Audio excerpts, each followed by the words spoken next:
Oh, like that? Yeah. Hello. Hello. It's gonna be that kind of day. So I can go. There's no like starter pistol or anything like that. Or if there is, it's probably illegal in Kentucky. Um, it's part of the podium. Yeah, he was done.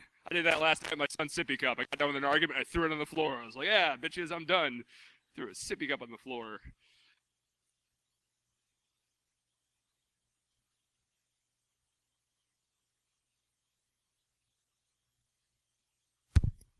Is that any better? Hey! Wow, I can hear it. So here's the deal. Where to even start? First of all, I start all my talks the same way. You shouldn't believe anything I'm about to tell you. My name is Bruce Potter. I'm a college dropout. I went to the University of Alaska Fairbanks. Woohoo! Anyone else go to UAF? So I run this poll every time I give a talk, and I ask, and one or two people out of about 1,000 will raise their hand, and then I ask the following question: did you graduate from UAF? And the hands all go down. I've yet to actually meet anyone in the wild that graduated from Fairbanks. It was just a like professional school to go to if you wanted to be a scholar, but not actually to graduate. So I was scholarly for 4 years with like a 1.4 GPA. It was a non-negative number. I consider that a victory.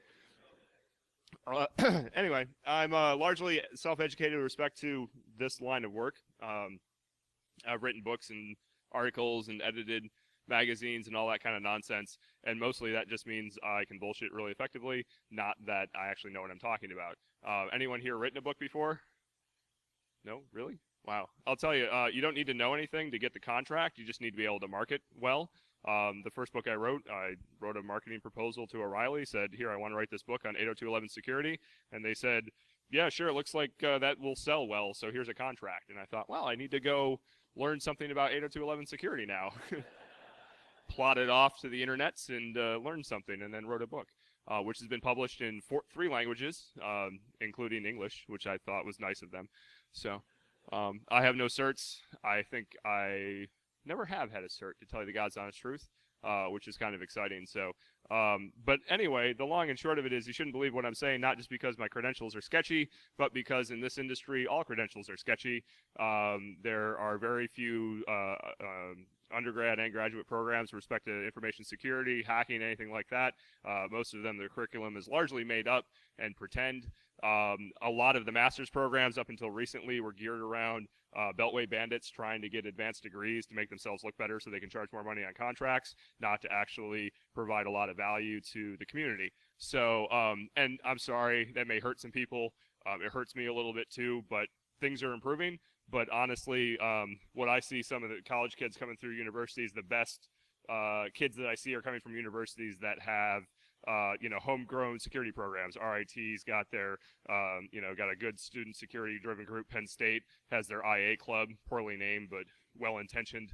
There's lots of universities that have these clubs of kids who get together, and they learn about security, and they go to conferences, and they do all this stuff on their own time because the curriculum can't keep up, the universities can't keep up, so the kids are doing it themselves. So those are the kids. When I go out and hire, I'll look for kids involved in that kind of stuff. For any of you people that are hiring manager type things, I tend not to look at the rest of the paper. That said, that was a long introduction. I didn't mean it to be. Talks are generally kind of long. I tried to go into this talk having it short. I got done last night, and it was like 65 slides. We'll see how short that ends up being. If we get done early, I've talked to Paul Asadorian, who's giving a talk next door. We can all say, hi, Paul. Ready? 3, 2, 1. Hi, Paul! There we go.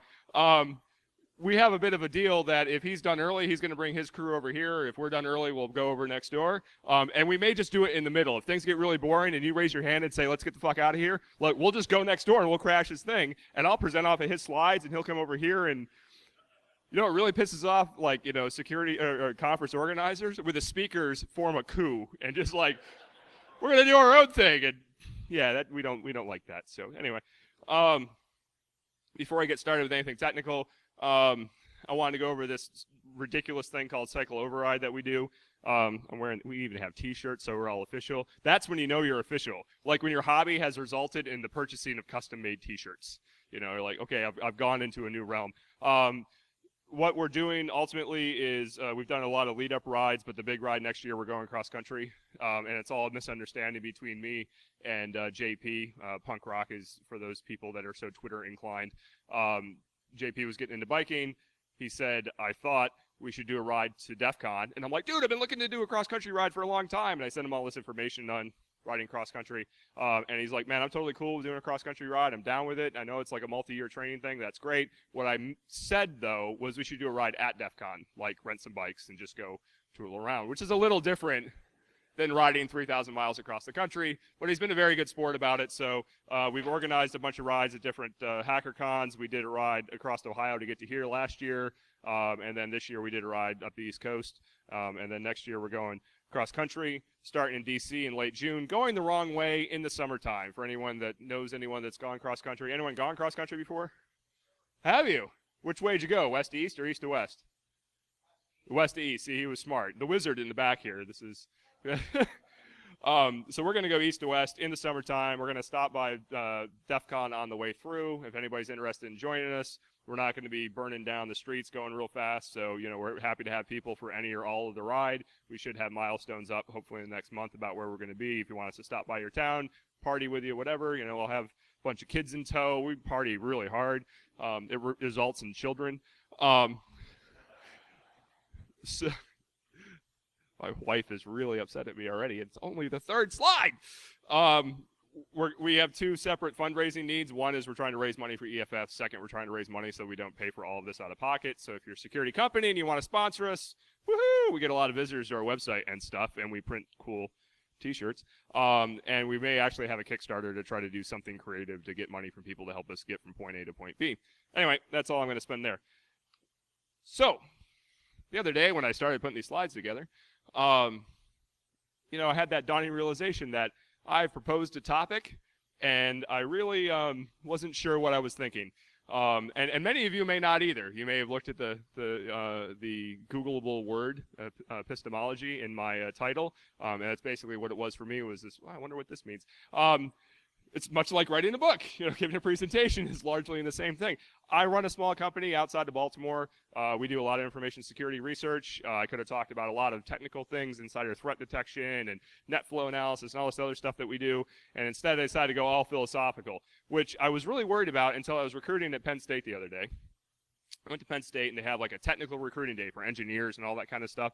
And this guy walks up to me. It's late in the afternoon, and most of the kids have already come through. And he looks up at the sign behind us that we had, and it says cryptography. He says, cryptography, eh? This is after the person who came up and said, can you tell me more about the cryptography? No. It's like, cryptography. He's like, I'm a philosophy major. Cryptography involves logic, right? And I'm like, in a manner of speaking, yes. He's like, well, I think my philosophy degree should apply to cryptography. I'm like, that's wishful thinking, sir. So he's like, well, you know, do you have anything that I could do? I'm like, I do have some questions about a philosophical presentation I'm giving in a couple weeks. And I sat down with him. I talked for like half an hour about epistemology, which I'll get to defining in a second. And he got up, and it was kind of funny. He's like, you know, it's funny. I've been here all day long talking to people, and this is the best and longest conversation I've had, and I'm still convinced nobody here wants to hire me. I'm like, well, at least I gave you some purpose today, son. Like So I was really nervous even after that. And then I saw this wonderful tweet the other day that Infosec's fatal errors assuming people are rational. And at first I thought, great, I will provide some rationality to irrational people. And then upon reflection, I thought, maybe I'm the irrational one.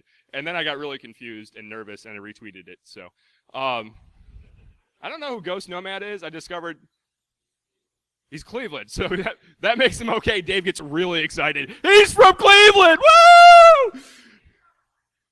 His kids are on your Minecraft server? See, this is the thing. Like Twitter, I've discovered, like, I'm a one-eyed Scottish black man on Twitter, which clearly I am not by day. So, you know, it's very hard to tell. When I come here, people are like, oh, they're having a conversation with me, and I realize, like, oh, you're this person from Twitter that I thought was a woman. Sorry about the pics. Wife's really blushing now. So one thing I want you to do right now before I get started in defining this and actually giving the technical meat of what is turning out to be not so short of a talk, I've already lost like 5 people, which is usually a good sign, because by the end, we're just like sitting around the bar because no one gives a shit anymore. Write down 5 things that you believe about Infosec. Like if you got a tablet or a laptop or the Twitterverse or something, I encourage you, tweet at least one thing that you believe about Infosec. Something you believe to be, this is my view of Infosec in 140 characters or less. What do you believe about information security and this career or this profession or hobby or whatever the hell brought you to Louisville, right? There's no E, right? It's Louisville. I still have too many syllables, right? To Louisville. The place that starts with an L in Kentucky where they all drink bourbon. Every restaurant I go to has a barbecue bourbon something hamburger. Like whatever their local beer or whatever is, they put bourbon in it and put it on a burger, which I think is one of the most wonderful things in the world, bringing together alcohol and ground cattle. Anyway, someone's going to give me like bourbon-soaked tartare later, which will be really exciting. So, 5 things. Think about those 5 things. Tweet one of them, whatever. We're going to get back to that in a minute. So, in the beginning, there is truth. Or at least we like to think there is truth. For any particular problem or idea or concept that we have, there's something that defines truth. And then there's the things that we believe to be true, which oftentimes are non-intersecting, or at least don't totally overlap. In the middle, this is the philosophical concept of epistemology, is knowledge. So we have truth, we have belief, and the intersection, roughly, is called knowledge. Okay? I should caveat the rest of this conversation by saying I have no formal education in philosophy. If anyone is a philosophy major, after I've already railed on the topic once, feel free to throw shit at me and correct. So this is my view of the universe after having talked to an undergraduate philosophy major at Penn State. So I just want to be clear where the next 40 slides are going. Ideally, whatever problem, whatever thing we're thinking of, our belief and the truth overlap greatly, and our knowledge of the topic of the subject matter is large, right? This is what we like to think the world looks like. There's the world, there's how we believe the world to be, and so we know a lot of shit about the world. Sometimes there's a very large gap between the truth and our belief. And it doesn't feel good. And it actually has a term called cognitive dissonance, right? So this is when I believe one thing very firmly, and the truth is somewhere on another continent, but yet I have to reconcile that. My brain has to somehow bring those two things together, and it's an uncomfortable thing for your brain to have to deal with. So sometimes the truth goes away, and we invent our own personal truth, and it makes us feel comfortable again, because then what we believe and what is true overlap, and I have a sense of the world is right, and it makes me very happy. And this is like the stoned happy. This gives you just a sense of contentness. Woo! So I'll give an example of some cognitive dissonance. Anyone seen Galaxy Quest? Excellent. How many people haven't seen Galaxy Quest? Okay, for those that haven't, I'm going to give you the Galaxy Quest overview in PowerPoint. Galaxy Quest is a TV show, much like Star Trek. And like most TV shows, you ever see the beginning of Contact and they zoom out into space and like Hitler's opening of the frickin' Olympic Games are picked up by an alien race? Well, an alien race has picked up Galaxy Quest, the Star Wars or Star Trek-like knockoff. So they see it. They actually have a dire enemy, Saruman or something. I can't remember his name. The lizard dude. Clearly not from Lord of the Rings. Not realizing it's a television show and they think it's a documentary. They build a replica ship, and then they make themselves look like humans, and they travel across the galaxy and abscond with the television cast of the TV show Galaxy Quest and bring them back to help fight their dire enemy. But they don't realize that these people are just actors. So anyone remember that guy's name in the show? You remember Guy's last name? He did. It's in the credits. Who said that? Dude, you are a rock star. Like, you get the guy. Holy ball. Do you remember his name from the credits? Fleegman. I think I just made that shit up. Like, no one's last name is Fleegman. Someone should Google that and see if that's really besides Guy. Anyway, so at some point, there's the aliens come to the realization that what they've done is rather than been looking at historical documents, they've been looking at basically a fictional television show that didn't actually involve space travel and defeating aliens, and they were just actors. The good news is, in the end, they kick the living shit out of the aliens. They all blow up, you know, including at a Star Trek convention, or Star Trek, at a Galaxy Quest convention. There's a lot of overlap. They actually kill the last alien. He blows up, and everyone applauds, not realizing he was really an alien. It's kind of funny. But the best part of the movie is that Tony Shalhoub really kicks a lot of ass. He's been in more than Monk, you know. I don't know. He was in Wings, right? I mean, come on. Like, he's a good actor. Thank you. Let's give it up for Tony Shalhoub. Woohoo, Tony! Yeah. Even that was pathetic. Let's give a real-world example. The Romney campaign. I'm not here to say I'm a Republican or a Democrat. You might be able to guess.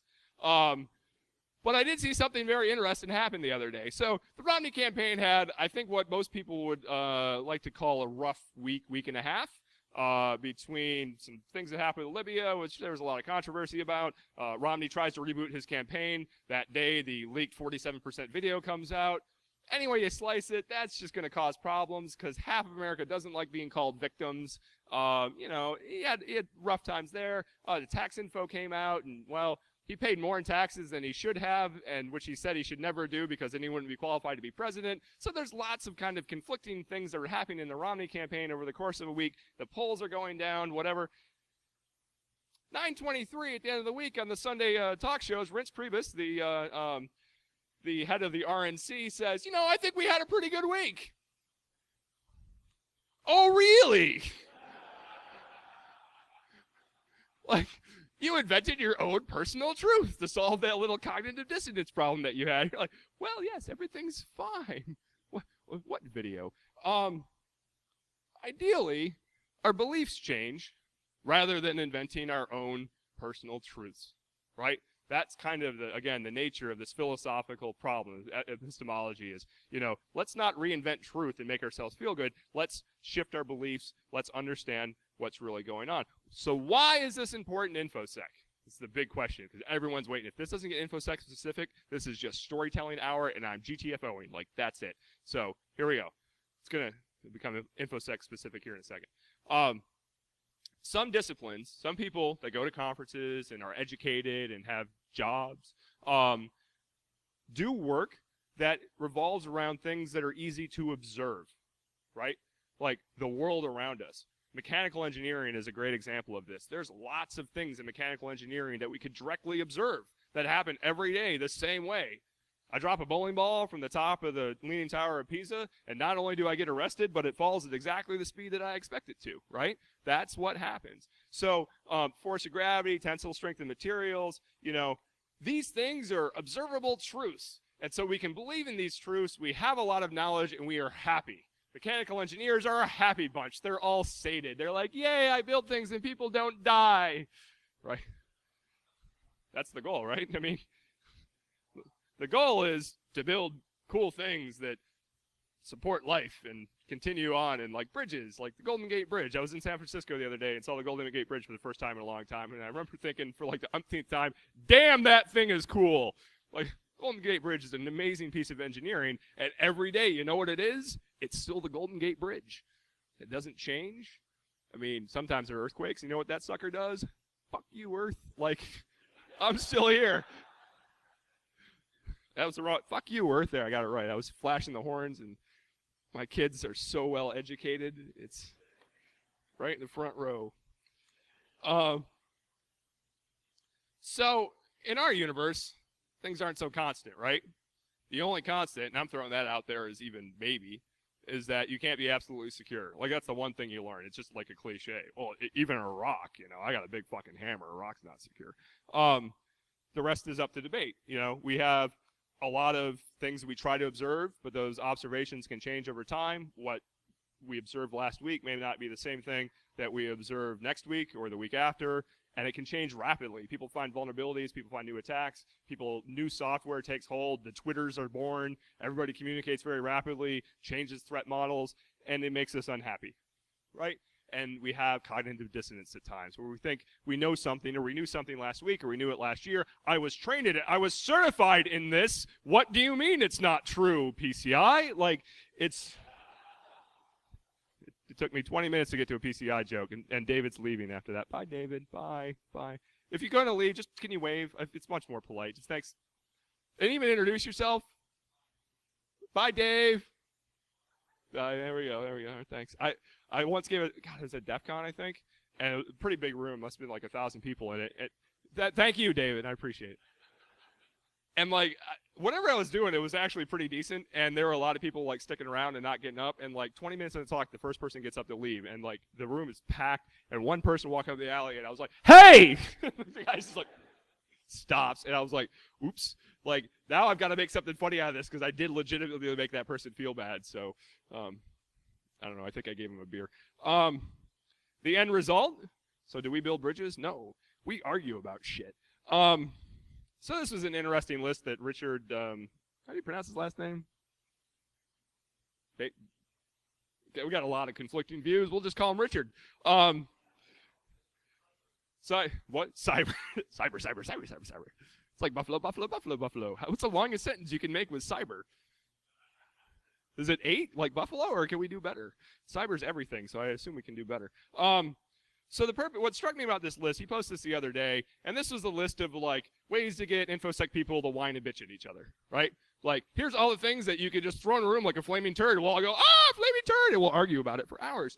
And then other people, of course, pitch in their own 2 cents, like, is pen testing valid?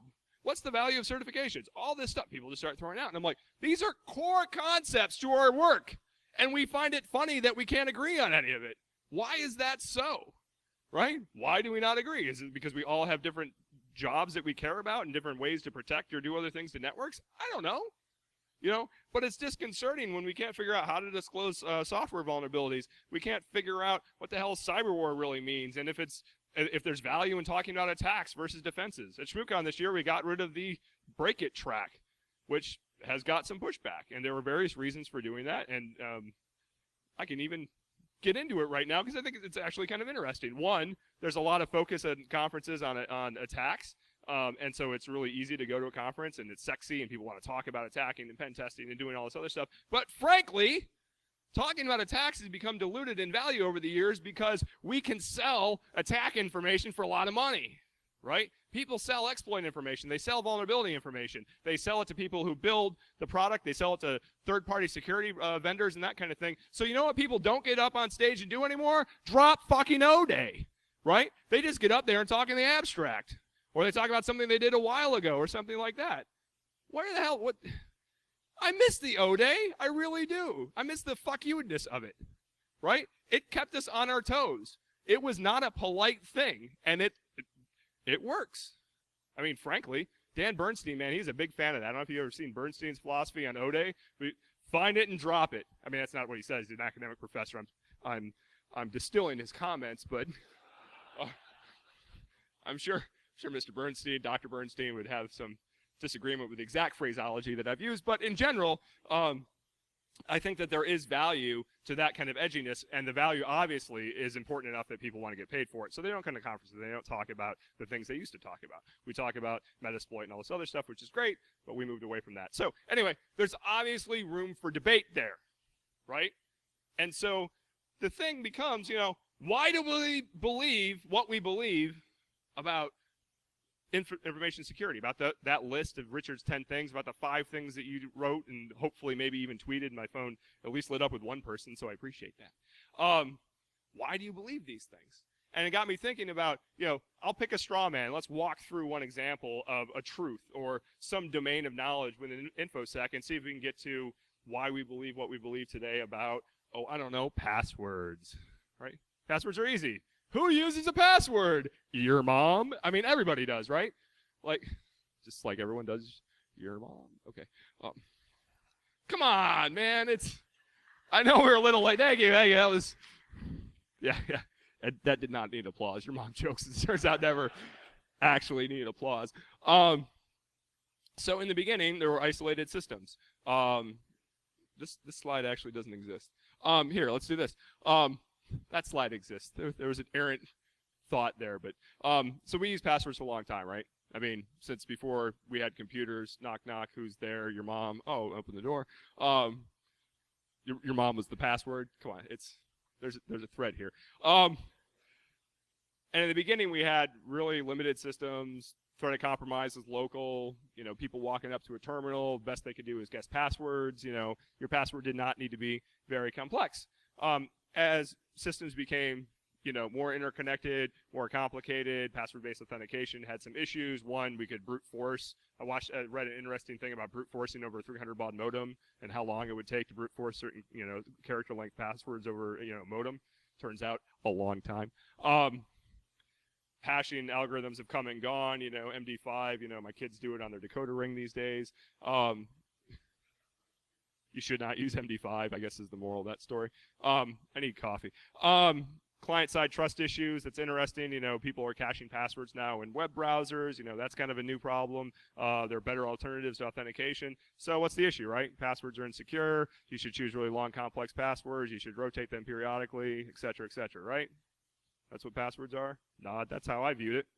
So what's the problem? So let's go read the historical documents. I can't talk like them. I was actually going to try. Anyone from Galaxy Quest can speak like them? Nobody wants to even try? That's a good idea. I'm going to give you a minute to consume this entire thing. Can you see it in the back? Ish? Nods. Okay.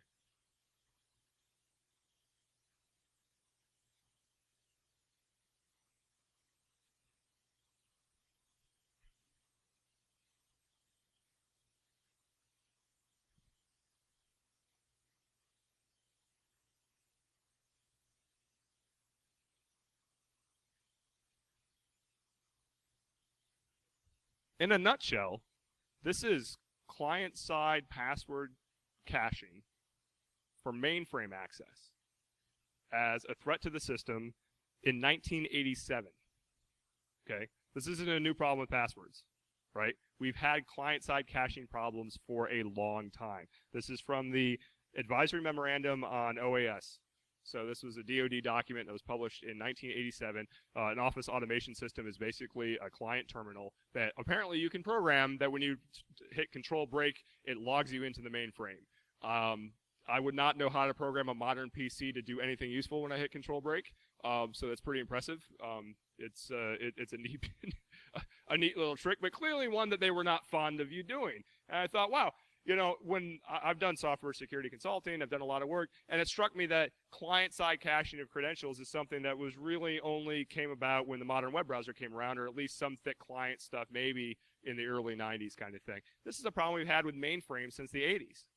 That struck me as interesting. So, my belief and the truth got a little bit farther away. So then I got to thinking, well, why do we rotate passwords? That's usually a good plan, right? You got to rotate your password. You got to choose them a certain length and certain complexity, right? These are all things we tell all our users, right? Here's our password policy. I don't know how to type that character. Tough shit. Figure it out. It's Control Alt, and there's a whole universe of things that you can type, okay? Let's check the historical documents again. This is another DoD. This is the Password Management Guide from 1985. You would think it'd be massively out of date. Well, it actually has some very interesting information in it, including one of the core pieces of work about why we rotate passwords the way that we do, right?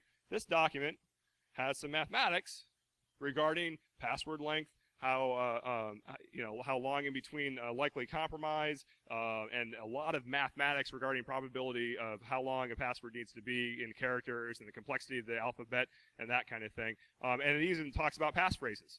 At the time in 1985, a 3-word passphrase was much stronger than an 8-character, 36-letter alphabet password because it was like Landman. It all got 2 upwards, so there was no lowercase.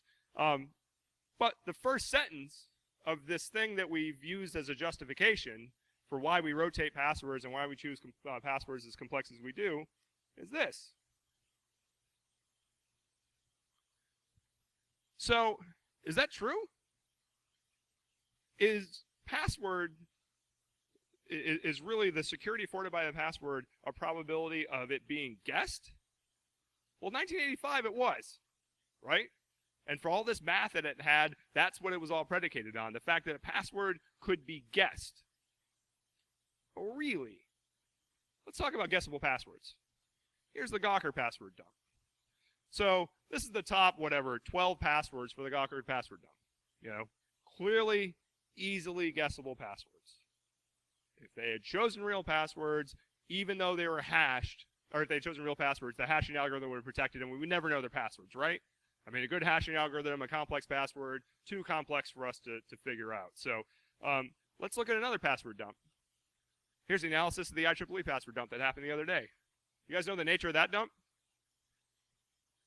Log files. HTTP log files. Passwords were in the clear in the log files.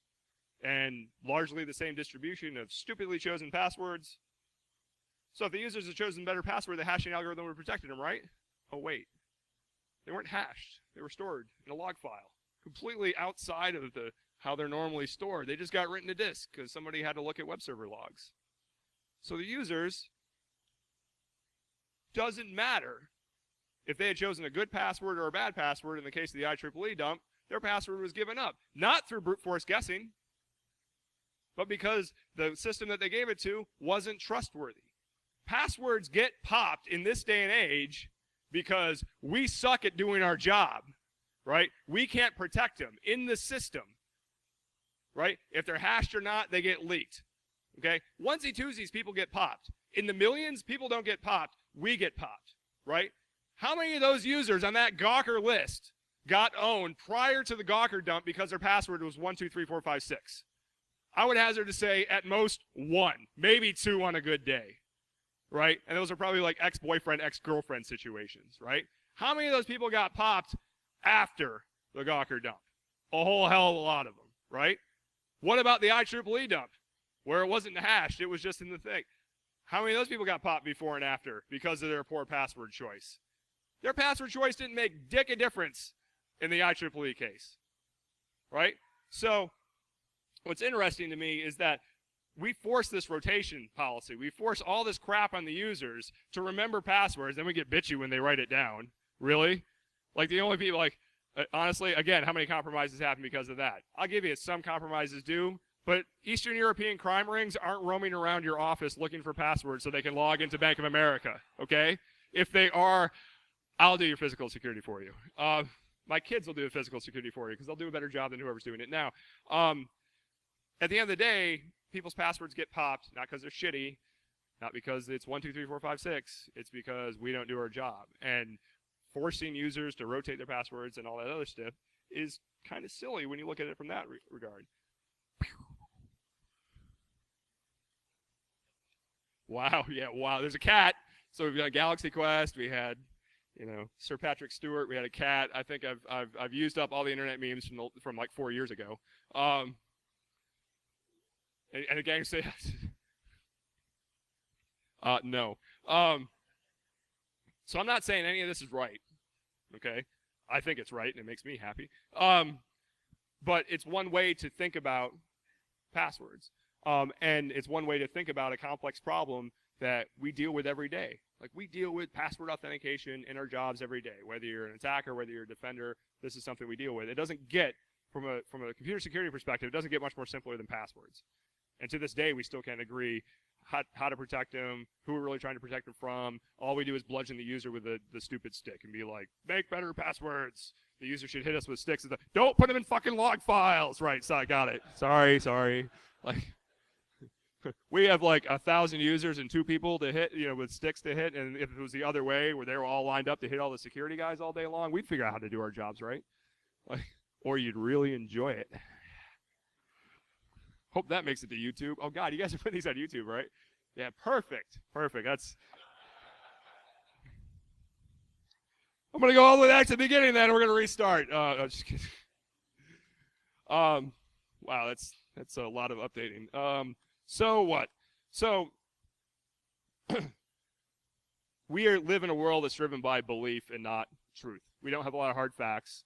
We believe passionately about this. You don't take this kind of line of work kind of casually and then show up to conferences on weekends, right? Like, that's the one thing I keep coming back to. Like, people who give a shit about their job and really care about this and want to do the right thing show up at 9 o'clock on a Saturday morning to Louisville or Cleveland or downtown DC or, well, Las Vegas. You're there anyway. So, you go do this because you care about it. But we have to understand that our worldview and what we believe isn't necessarily the truth.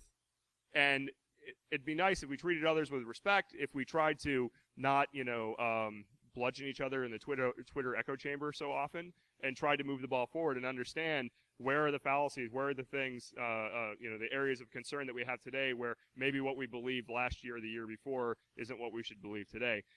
And by looking at that and having honest discourse between our beliefs and what's truth, that's how we gain knowledge as a community. That's all I'm trying to get across today. That's it. We're done. Any questions? God, I don't know. Sir, really? That's amazing. I thought for sure people would be like, nope.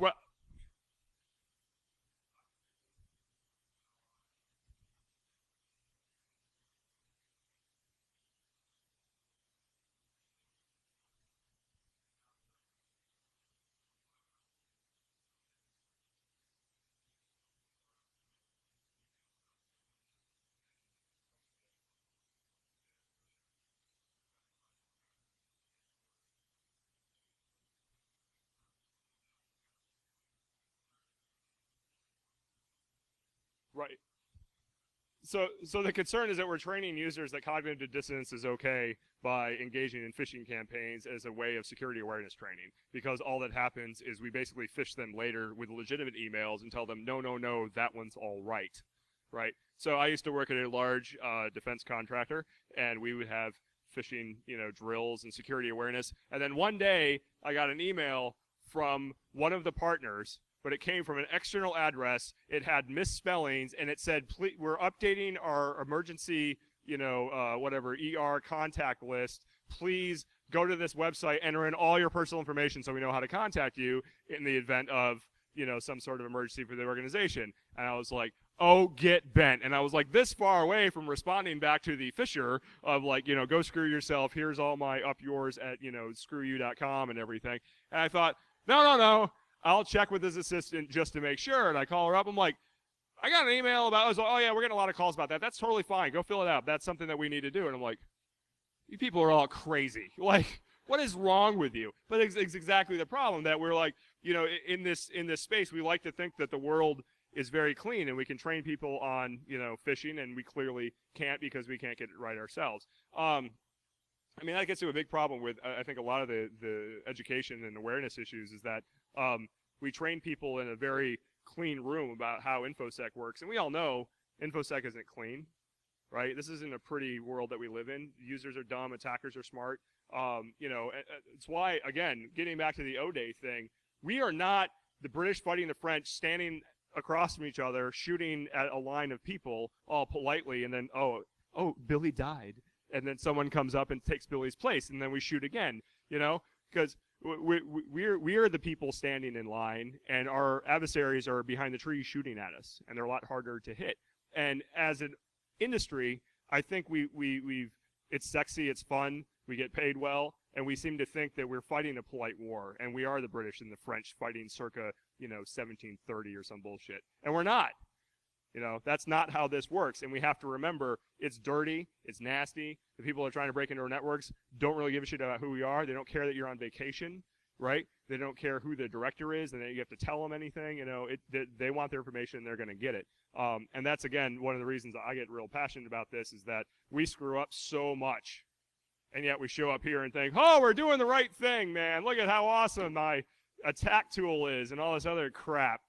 And every day we've been failing at this job since the 60s, right? I didn't pull out some of the really old quotes from the 70s that demonstrate how shitty the situation really is, and that we continue to fail at this job, but the industry gets bigger, we get paid more money, it keeps getting cooler. There aren't many industries where you can suck as bad. Think about mechanical engineering had the failure rate that we did. Every time you drove over a bridge, you had a 1 in, 5 chance of dying. Because right now, when you search through a random website, you got like a 1 in 5 chance of getting owned, right? So every bridge would be like, I'm going to stay home today. I think I'll telecommute. Anyway, other questions? Real 2? Holy shit.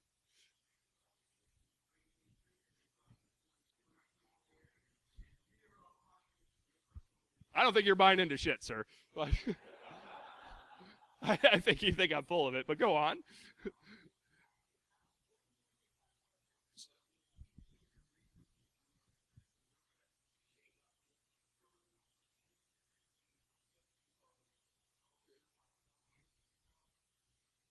the question for the YouTube aware is basically, so what? What do we do about it? And honestly, so I chose the political example, Rinse Priebus, as like for a reason, which is again, I'm not telling you what I am, but I watch a lot of Daily Show. And it does strike me, and even when I try to be pretty honest, and I read a lot of political material, there's a huge chasm in the country right now between the right and the left, and there's not a lot of honest intellectual discourse that is occurring around important subjects. There's a lot of rhetoric, and rhetoric gets people riled up, and it's rah-rah, and it gets them to donate money and put up signs and gets people elected and whatever, but doesn't solve problems, right? Sorry doesn't put thumbs back on, Marge. Come on. There we go, yeah. Slow Simpsons reference there for those that haven't. Woo, yeah. So I really want to try to push honest discourse in this community. Like being honest with ourselves. We suck, right? We don't do a good job at defending. Some of the largest advances we've had that have made our networks more secure in the last decade have been better operating systems from Microsoft. Right? Windows 8, 64-bit, it's kind of a bitch to pop. When you teach people how to hack into boxes, what operating system do you choose? XP, 32-bit, baby. We still do it today. Why? Because it's easy to learn on and people still use it. What the fuck? I saw somebody the other day railing on Mac. So like, oh my God, I can't believe I have to update my operating system to Snow Leopard because something's unsupported anymore. Blah, blah, Apple's backwards compatibility, blah, blah. Like, you know why we have security problems in Windows land? Because of backwards compatibility, right? Because Windows XP 32-bit is still a valid operating system, right? Show me some, you know what OS 10 version was running when XP came out? 10.1. Show me someone running 10.1 today. Show me somebody running 10.4. There's a dude, right? Like, when you walk into an enterprise, you say, all the dudes running XP. When you're a pen tester, you're like, oh, you really? Come on, make it harder. Like, so honestly, we pat ourselves in the back for all these advances that we've made, and yet Microsoft's probably made more advances for us than anybody else. All we got to do is go install Windows 8 64-bit. I don't get paid by them for shit. I don't hold their stock. I can't believe I just said that. But honest to God, it's a good thing. So what? I'll get to you in a second. So all I'm trying to say here is recognize that what we think is true and what we think is right isn't necessarily right. So let's calm down the attitude, calm down the nerves, and let's figure out what Infosec looks like in 2012 and what we need to do in the next couple of years rather than thinking like, hey, let's keep popping XP and showing people how to do that. It's like, no offense, it's like, lock picking a 2-pin lock, a master lock. It's like, yay, I can lock pick. It's like, go break into your own goddamn house now. Like, oh, it turns out our house was really easy for a long time because only one pin worked in our one lock, and you could open it with like a toothpick. So after I pointed that out at like the 4th conference, we changed locks because Heidi basically just dropped me off at Home Depot and drove home and said, don't come back until you have new locks. So, okay. You have a question.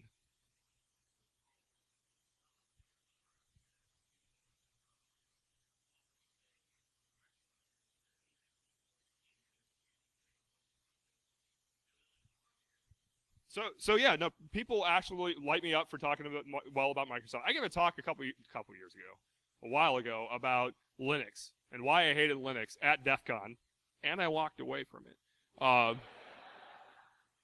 think I was particularly incensed about like the 5th time that they had changed the USB storage drive, mass storage drivers. They seem to change them every season. It drives me fucking batty.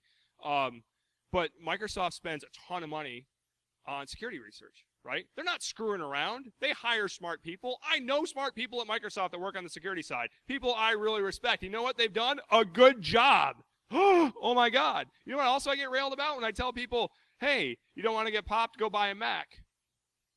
People are like, well, Macs aren't all that more secure. There's all kinds of problems, blah, blah, blah. I'm like, there sure as shit are problems with the Mac.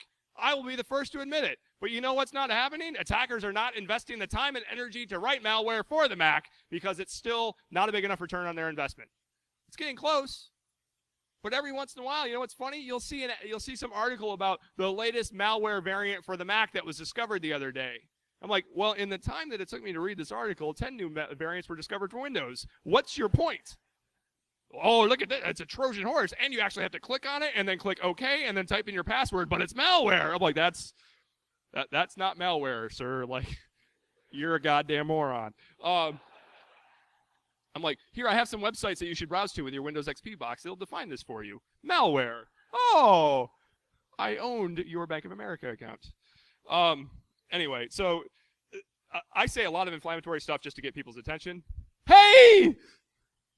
Oh, you're telling me 5 minutes. I thought you were just greeting me. You're very friendly staff here at DerbyCon. Thank you. Oh, a tip of the hat. Excellent. Thank you. Yay. I have 5 minutes.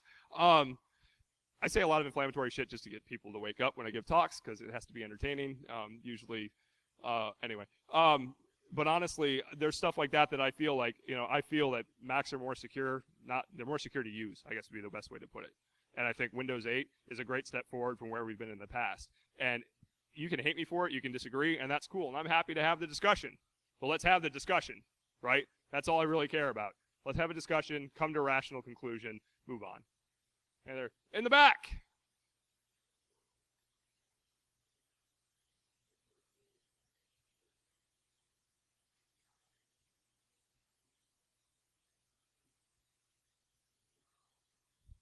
So, A, I'm not going to touch the national identity thing with a 10-foot pole because there's a lot of privacy issues I don't even want to start to get into with that. But in general, with respect to two-factor authentication and other alternative forms of authentication, we've had alternative ways to do authentication for a long time, both for authentication of users as well as authentication of like our credit cards and that kind of thing. We could, have smart chips running around our cards for years. We've chosen not to have that. There's no economic driver to make any of that happen, right?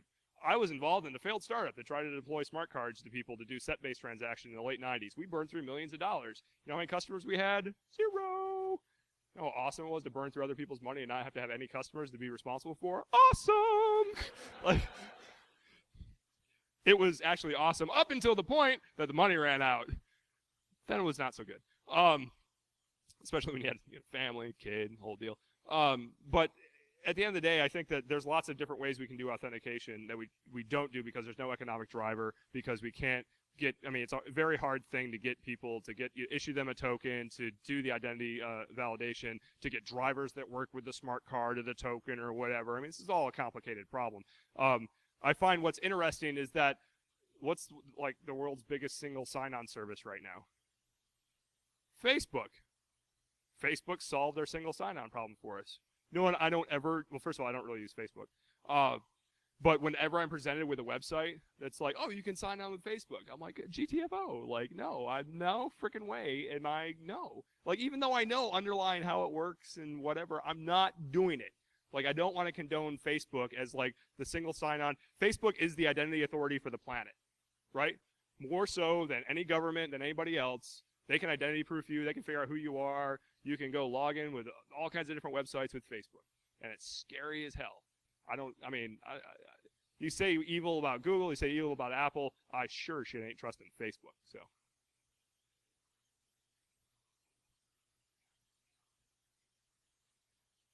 Oh, yeah, on Facebook, it'll ask you, is this your friend's real name? And it'll be like, Facebook still asks me if I'm male or female. And I've tried to petition them to just say, or. But what's also, Facebook snitching. Damn it, you interrupted my train of thought, man. Now I can't remember. Anyway, Facebook is evil. I know, exactly that point. But as a community, what was interesting, for DEF CON, how many people went to DEF CON this year? The big contest room and everything. There's a lot of organization that goes into that contest room, and I have a lot of respect for Pyro and the rest of their crew that put that together. You know where they did the organizing, the pre-planning for that this year? Not on the DEF CON forums that DT controls, and they have their own, is DT in the room? He's supposed to speak in here next, I think. Thank God. All right. They did it on Facebook. DEF CON, planning on Facebook. I about pooped myself. Like, I was shocked. I'm like, privacy, what? No. Like, how is this allowed? Does anyone find this ironic? Nope. They just accepted. But we're all sheep, even in this community. Like, oh, no. Tell other people, don't use Facebook, don't post it. But for us, we know what the hell we're doing. We're security guys. Yeah. You should see all of my unpatched systems. There's a lot of them. But I know what I'm doing. It's cool. He says I wasn't terrible. What'd you say? We got the staff guy in the back mumbling about my talk. Any other questions? They're going to kick me out. Sweet. Well, I appreciate y'all sticking around, and we'll see you at ShmooCon hopefully later.